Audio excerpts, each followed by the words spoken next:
मित्रों, उत्तम व्यक्ति कौन है?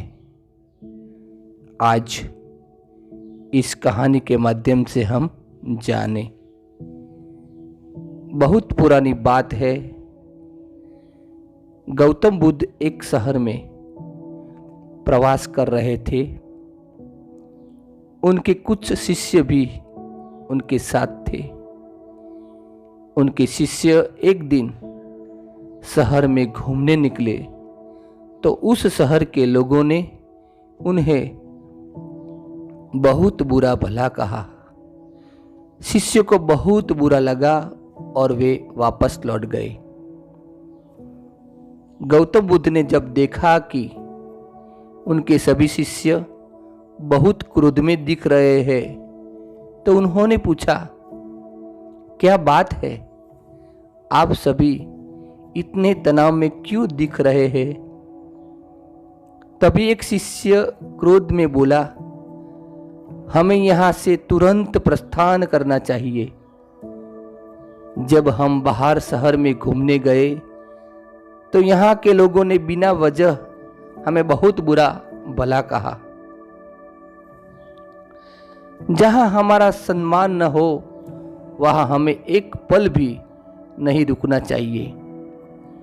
यहाँ के लोग सिर्फ दुर्व्यवहार के सिवा कुछ जानते ही नहीं है।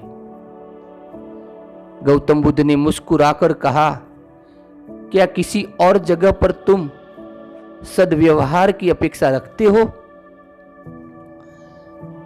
दूसरा शिष्य बोला, इस शहर से तो भले लोग ही होंगे। तब गौतम बुद्ध बोले, किसी जगह को सिर्फ इसीलिए छोड़ देना गलत होगा कि वहां के लोग दुर्व्यवहार करते हैं। हम तो संत हैं। हमें तो कुछ ऐसा करना चाहिए कि जिस स्थान पर भी जाए उस स्थान को तब तक न छोड़े जब तक अपनी अच्छाइयों से वहां के लोगों को सुधार न दे। हम जिस भी स्थान पर जाए वहां के लोगों का कुछ न कुछ भला करके वापस लौटे। हमारे अच्छे व्यवहार के बाद वह कब तक बुरा व्यवहार करेंगे? आखिर में उन्हें सुधरना ही होगा। वास्तविकता में संतों का कार्य उन्हें सुधारना ही होगा।